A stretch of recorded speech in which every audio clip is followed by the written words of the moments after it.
हाँ भाई, मियोसिस के सिग्निफिकेंस देखने के बाद में अब अपन लोग आगे कंटिन्यू स्टार्ट करने वाले सेल डिवीजन। पूरा मियोसिस मियोसिस सेल डिवीजन कैसे होता है, कौन कौन से स्टेप्स इसके अंदर काम करते हैं, स्टेप के अंदर क्रोमोसोम्स का बिहेवियर कैसे होता है, spindle apparatus, spindle fibre, tetrads, dyad किस तरह से बनते हैं, क्या काम करते हैं, पूरा पूरा इन सब के बारे में अपन लोग बात करने वाले हैं ना। देखो, सबसे पहले अपन लोग स्टार्ट करते हैं सेल डिवीजन। अपन लोग किसके बारे में पढ़ने वाले हैं? अपन लोग पढ़ने वाले मियोसिस के बारे में।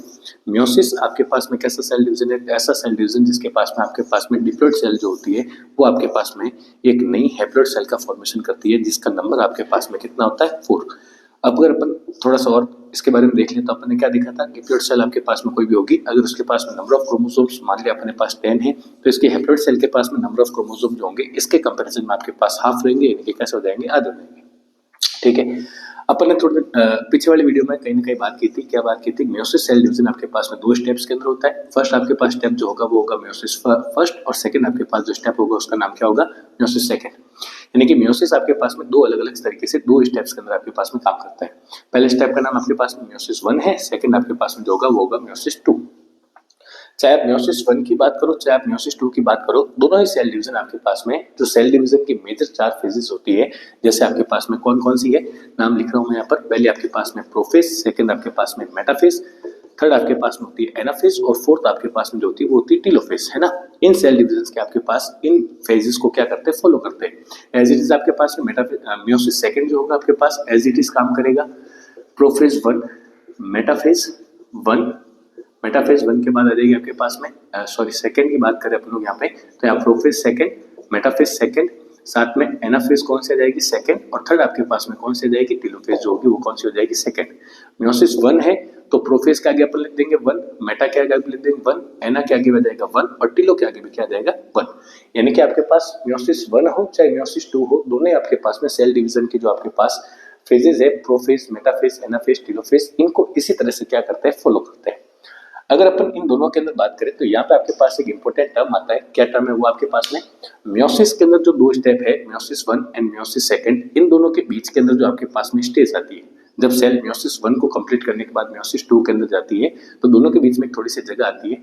इस फेज का नाम आपके पास में होता है इंटर, साथ में क्या होता है? काइनेसिस।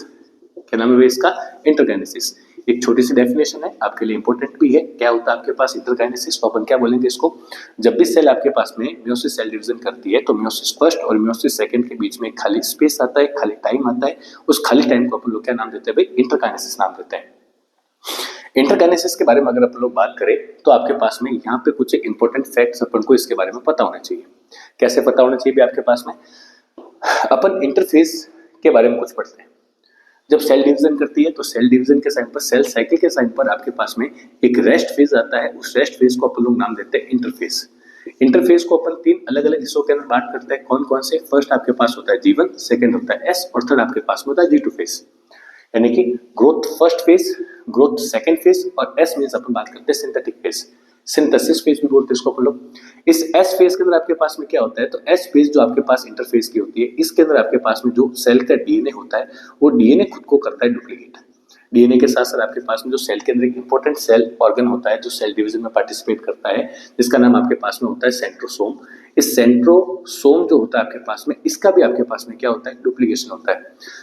सेंट्रियोल खुद 2 सेंट्रोसोम का बना होता है, तो यहाँ पे आपके पास सेंट्रियोल जो होता है आपके पास 2 सेंट्रोसोम्स के अंदर क्या कर देता है? टूट जाता है।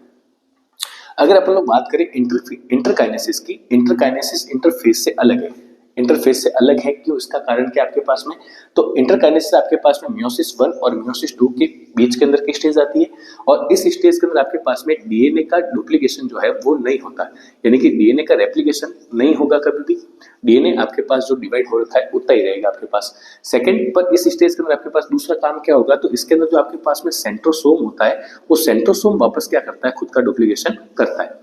ठीक है ना। तो इंटरफेस के बारे में, इंटरकाइनेसिस के बारे में आपको 2 बातें याद रखनी जरूरी है। पहले डेफिनेशन, मियोसिस 1 और मियोसिस सेकंड के बीच के आपके पास स्टेज है, इसको अपन बोलेंगे इंटरकाइनेसिस। और सेकंड बात इसके बारे में क्या याद रखना है अपन को कि डीएनए का इसके अंदर आपके पास में वापस से रेप्लिकेशन नहीं होता, पर आपके पास जो सेंट्रोसोम होता है वो सेंट्रोसोम खुद को डुप्लीकेट करता है, यानी कि 2 हिस्सों के अंदर डिवाइड करता है। इस पूरे मियोसिस के बारे में अगर अपन लोग बात करें तो मियोसिस 1 की जो आपके पास प्रोफेज 1 स्टेज है ये आपके पास में थोड़ी सी कॉम्प्लेक्स नेचर की होती है। ये कॉम्प्लेक्स नेचर की क्यों होती है, इसका रीजन आपके पास में क्या, तो मियोसिस 1 की प्रोफेज 1 के अंदर आपके पास में इसको अपन लोग क्या करते हैं, इस स्टेज के अंदर आपके पास क्रोमोसोम्स का जो बिहेवियर होता है वो क्रोमोसोम के बिहेवियर के ऊपर अपन लोग क्या करते हैं, इसको 5 हिस्सों के अंदर आगे और डिवाइड करते हैं, ठीक है ना। इस स्टेज के अंदर क्रोमोसोम कुछ अलग तरीके से बिहेव करते हैं, थोड़ा सा कॉम्प्लेक्स बिहेव करते हैं, जिससे आपके पास ये स्टेज थोड़ी सी टफ बन जाती है, थोड़ी सी कॉम्प्लेक्स बन जाती है, और ये टफ स्टेज सारे स्टूडेंट्स को कंफ्यूज करने का काम करते हुए इस स्टेज के अंदर ऐसा क्या होता है, ठीक है। तो अब अपन लोग कंटिन्यू अपने पास में प्रोफेज 1 के बारे में पूरी स्टडी करेंगे, किस तरह से प्रोफेज 1 काम करता है, प्रोफेज 1 के अंदर आपके पास क्रोमोसोम्स कैसे बिहेव करते हैं, और किस तरह से आपके पास में यहीं से प्रोफेज 1 के अंदर वेरिएशन जो होता है आपके पास रिकॉम्बिनेशन प्रोसेस ओवरफ्लो थ्रू किस तरीके से होगा, क्या होगा, उसके बारे में हम लोग अब कंटिन्यू बात करेंगे आगे, ठीक है।